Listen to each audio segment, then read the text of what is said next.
तो विद्यार्थी मित्रों, આપણે ધોરણ 6 માં અંગ્રેજીની અંદર ગ્રામર અડધું ચાલી ગયું છે, બરાબર.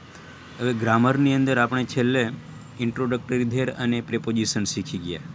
હવે પછીનો જે ગ્રામેટિકલ પોઈન્ટ છે તે use of their showing place, એટલે કે સ્થળ દર્શાવવા માટે ધેરનો ઉપયોગ, બરાબર. સ્થળ દર્શાવવા માટે ધેરનો ઉપયોગ આપણે શીખીશું. હવે ધેર એટલે એનો ગુજરાતી અર્થ થાય છે ત્યાં, તે જગ્યાએ, બરાબર.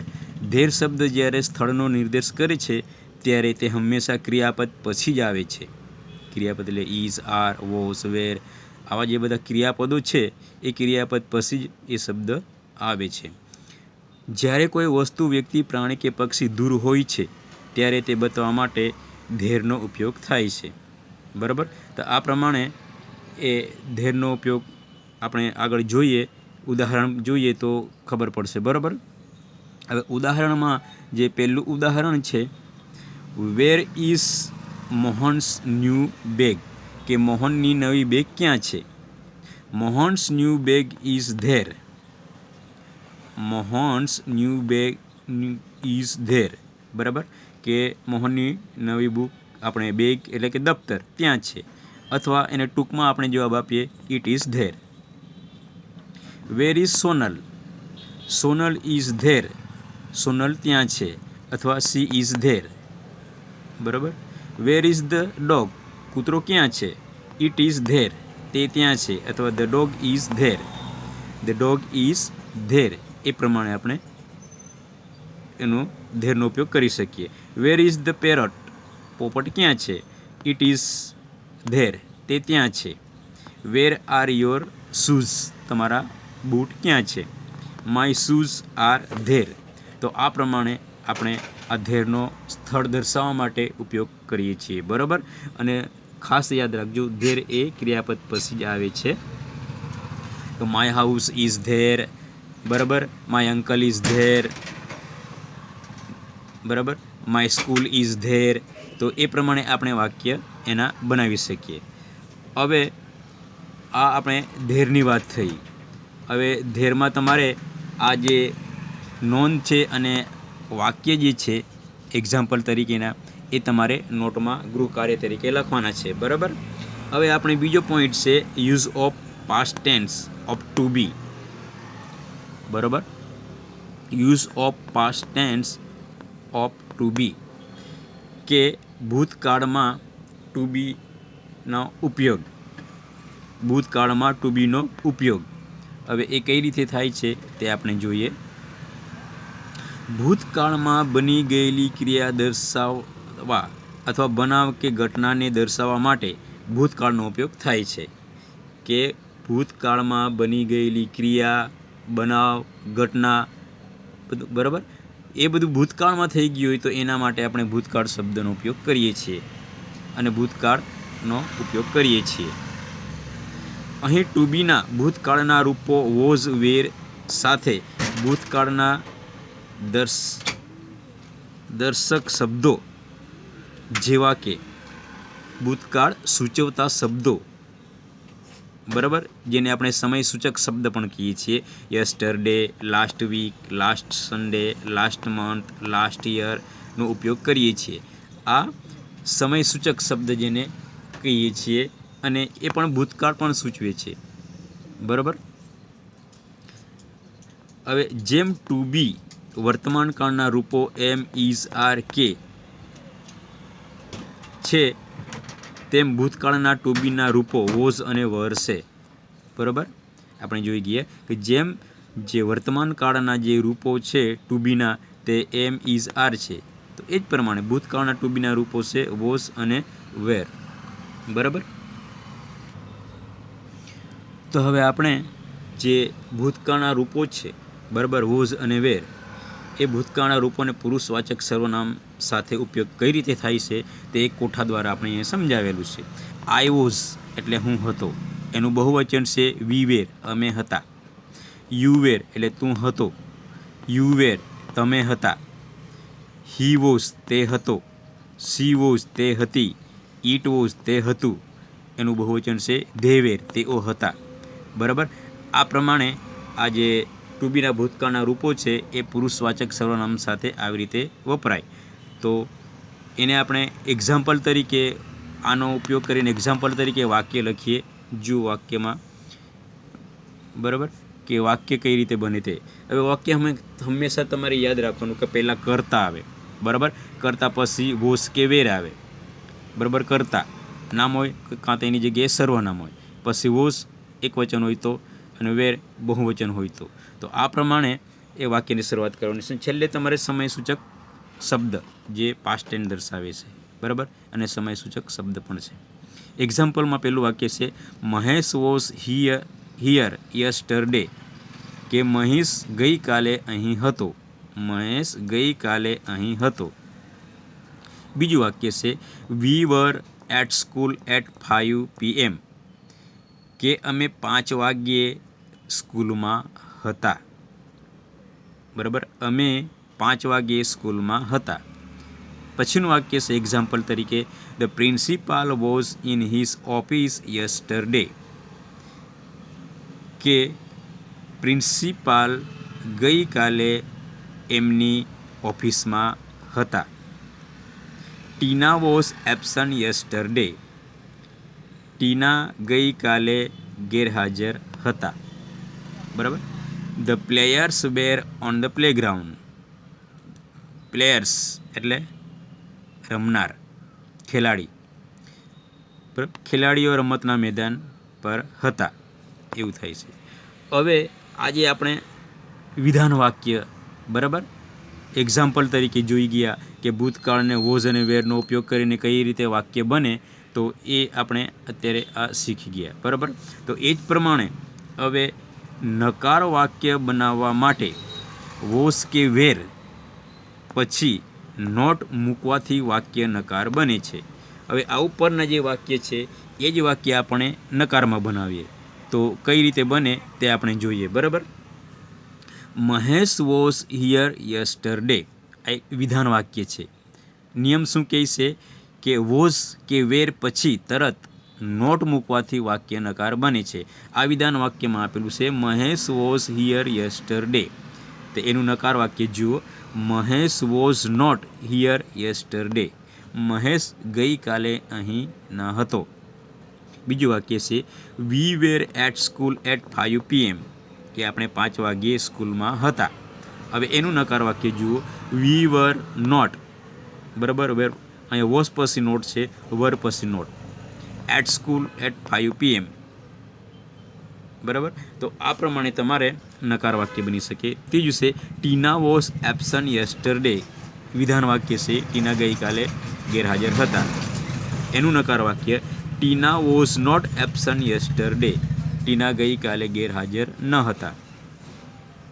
The players were on the playground, એનું આ વિધાન વાક્યનું નકાર વાક્ય બનશે the player were not on the playground, કે ખેલાડીઓ રમતના મેદાન પર ન હતા, બરાબર.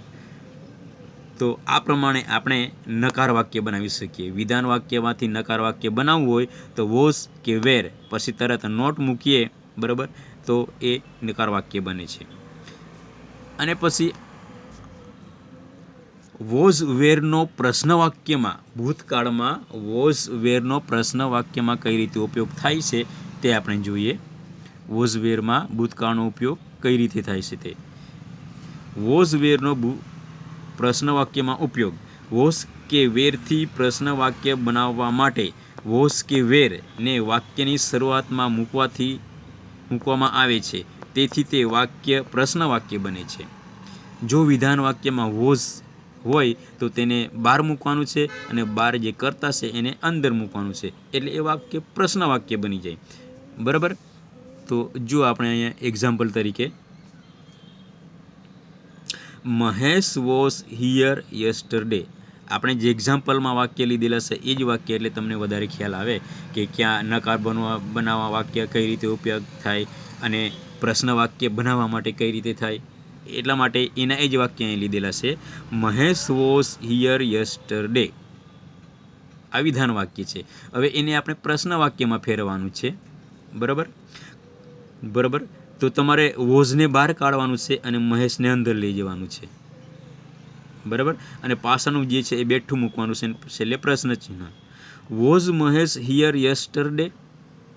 શું ગઈકાલે મહેશ અહીં હતો? બરાબર.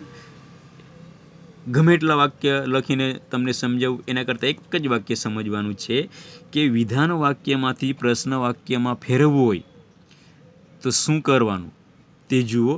મહેશ વોઝ હિયર યસ્ટરડે આ વાક્ય છે વિધાન વાક્ય. એને આપણે વોઝનો ઉપયોગ કરીને પ્રશ્ન વાક્ય બનાવવાનું છે. જે મહેશ પછી વોઝ છે એને બહાર કાઢવાનું છે, એટલે ડબલ્યુ એ કેપિટલ થઈ જાય અને મહેશ છે એને અંદર લઈ જવાનું છે, કર્તાને અંદર લઈ જવાનું છે. Was Mahesh here yesterday? બરાબર. ટૂંકમાં એટલી વાત યાદ રાખવાની, આમ ચોકડી આવવી જોઈએ, ચોકડી. બરાબર. વોઝ અહીંયા આવે, મહેશ અહીંયા આવે, એટલે ગુણ્યા એટલું યાદ રાખવાનું કે વોઝ અને વેરથી પ્રશ્ન વાક્ય બનાવવા હોય તો ચોકડી યાદ રાખવાની. બીજું વાક્ય છે be were at school at 5 PM, કે અમે 5 વાગ્યે સ્કૂલમાં હતા. બરાબર. હવે એનું પ્રશ્ન વાક્ય બનેલું છે. વેર અહીંયા બહાર નીકળશે, વી અંદર જશે. વેર વી એટ સ્કૂલ એટ 5 PM? શું અમે 5 વાગ્યે સ્કૂલમાં હતા? બરાબર. પછીનું વાક્ય છે ટીના વોઝ એબસન્ટ યસ્ટરડે. ટીના ગઈકાલે ગેરહાજર હતા. એનું પ્રશ્ન વાક્ય બરાબર. ટીના અંદર અહીંયા આવી ગઈ અને વોઝ બહાર નીકળી ગયું. કોઈ પણ શબ્દ બહાર મૂકો એટલે તમારે કેપિટલ લખવાનું છે. બરાબર. Was Tina absent yesterday? શું ટીના ગઈકાલે ગેરહાજર હતી? પછીનું વાક્ય છે the players were on the playground. એ વિધાન વાક્ય છે, એને આપણે પ્રશ્ન વાક્યમાં ફેરવીએ. Were the players? બરાબર. આ પ્લેયર્સ, ધ પ્લેયર્સ અંદર જશે અને વેર અહીંયા બહાર આવશે. Were the players on the playground? શું ખેલાડીઓ રમતના મેદાન પર હતા? બરાબર. તો એ પ્રમાણે એ તમારે પ્રશ્ન વાક્ય બનશે. જુઓ હવે ટુ બી ભૂતકાળના રૂપો જે વોઝ વેર છે, બરાબર, એ વોઝ અને વેરનો WH ક્વેશ્ચનમાં ઉપયોગ કઈ રીતે થાય છે તે સમજાવેલું છે. બરાબર. કે ટુ બીના ભૂતકાળના રૂપો વોઝ વરનો WH ક્વેશ્ચનમાં ઉપયોગ. WH ક્વેશ્ચનમાં આ શોર્ટ ફોર્મ છે. બરાબર. શોર્ટ ફોર્મમાં who, what, where, when, which, why, બરાબર, આ બધા શબ્દ આવે. પણ આપણે ખાલી 4 શબ્દના પ્રશ્ન શબ્દને ઉપયોગ કરીને પ્રશ્ન બનાવવાના છે. બરાબર.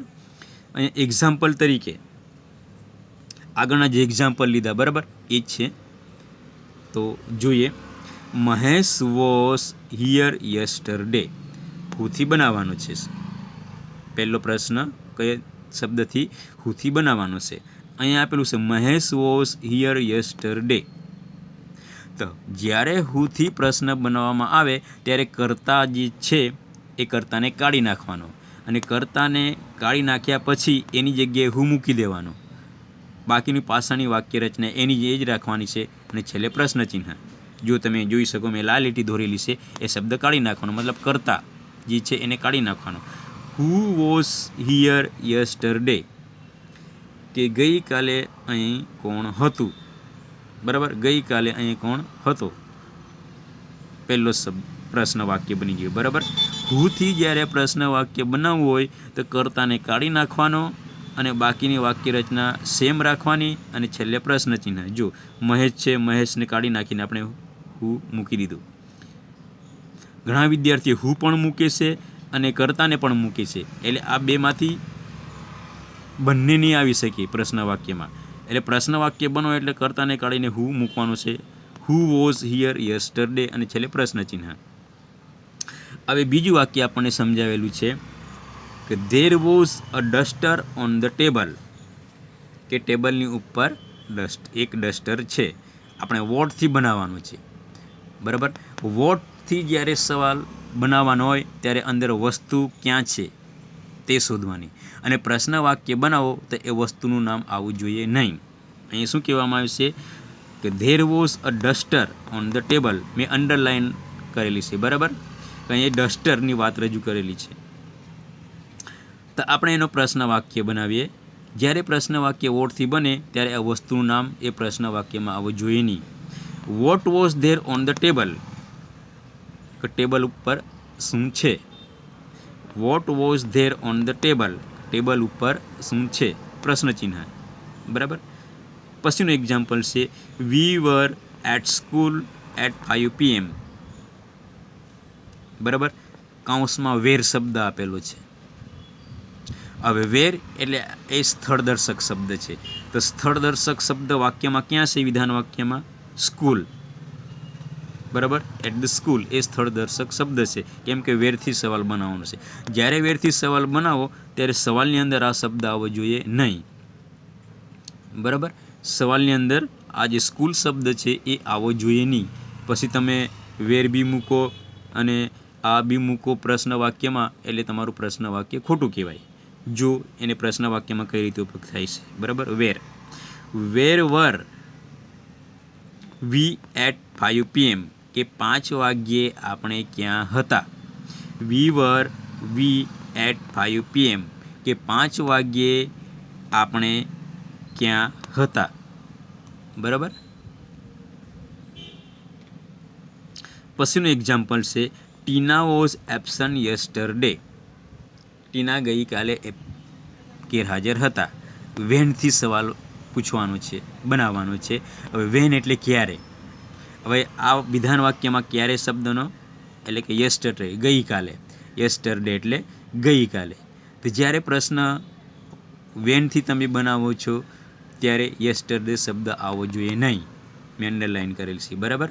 એટલે આ મગજમાં યાદ રાખવાનું, જે પણ પ્રશ્ન શબ્દથી પ્રશ્ન પૂછવામાં આવે તો એ પ્રમાણે તમારે વિધાન વાક્યમાં એ શબ્દ શોધવાનું છે. વેન છે એટલે સમય શોધો, વેર છે એટલે સ્થળ શોધો, વોટ છે એટલે વસ્તુ શોધો, અને હુ છે એટલે કર્તા શોધો, જે પ્રશ્ન વાક્યમાં આવવો જોઈએ નહીં.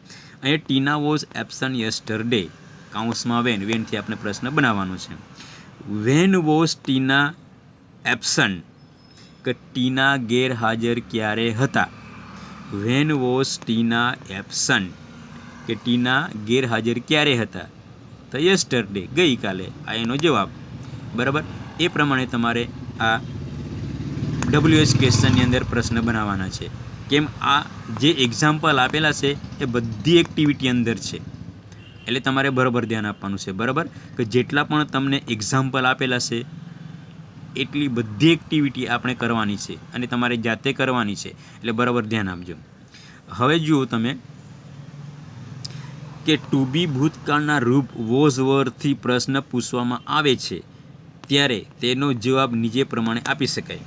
જ્યારે ટુ બીના રૂપ વોઝ અને વેરથી પ્રશ્ન પૂછીએ તો એને આપણે જવાબ કઈ રીતે આપી શકીએ તે અહીં આપણને એક્ઝામ્પલ તરીકે હું તમને સમજાવું છું, બરાબર.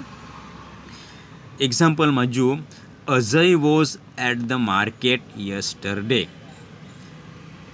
ગઈકાલે અજય માર્કેટ એટલે બજાર, બજારમાં હતા. Ajay was at the market yesterday, કે અજય ગઈકાલે બજારમાં હતા. હવે એને આપણે પહેલાં પ્રશ્ન બનાવીએ. આગળ આપણે પ્રશ્ન તો જોઈ જ ગયા, પણ છતાં બી અહીં ફરી રિપીટ કરું છું. Was Ajay at the market yesterday, શું અજય ગઈકાલે બજારમાં હતા. તો એનો જવાબ આવી રીતે આપી શકાય, યસ હી વોઝ, હા તે હતા. એ હકારમાં જવાબ છે, બરાબર. નો હી વોઝન્ટ નકારમાં વાક્ય છે. નો હી વોઝન્ટ એટલે ના તે ન હતા. હકારમાં યસ હી વોઝ, યસ અને નો પછી તરત અલ્પવિરામ મૂકવાનું છે. અલ્પવિરામ ન મૂકો એટલે તમારે જવાબ ખોટો આવે, અને કદાચ પ્રશ્ન આવી રીતે પૂછાય ને ન મૂકો એટલે તમારે અડધો માર્ક કપાઈ જાય. એટલે યસ અથવા નો પછી તરત અલ્પવિરામ મૂકવાનું છે. યસ હી વોઝ એટલે આ હકારમાં જવાબ આપેલો છે, બરાબર. નો હી વોઝન્ટ એટલે ના તે ન હતા, એટલે એ નકારમાં છે. બીજું એક વાક્ય લઈએ, there were Lions in the cages, કે પાંજરામાં સિંહો હતા, બરાબર. There were Lions in the kgs, kgs બહુવચન શબ્દ છે, કે પાંજરાની અંદર સિંહો હતા. હવે એને આપણે પ્રશ્ન બનાવીએ પહેલાં.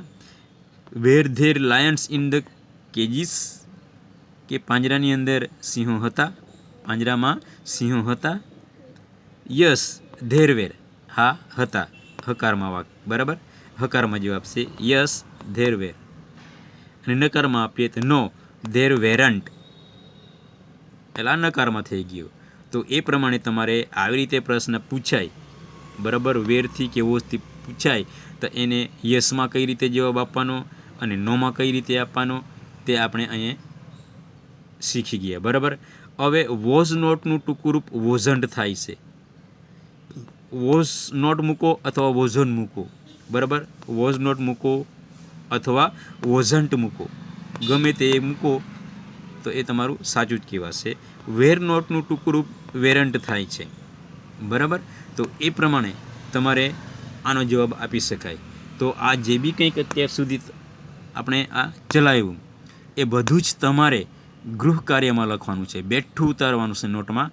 અને હવે પછી આના આધારે આપણે બધી એક્ટિવિટીઓ કરવાની છે બરાબર. તો એ તમારે બરાબર ધ્યાનથી, મેં જે બી કંઈક વિડીયો તમને મોકલું છું એ ધ્યાનથી સાંભળશો. અને આજે જે બી કંઈક આ બધા એક્ઝામ્પલો છે નોંધ સાથે એ હું વોટ્સઅપ પણ કરીશ અને વિડીયોમાં તો છે જ. તો એ તમે બરાબર ધ્યાન રાખજો અને એ તમારે નોટમાં લખવાનું છે.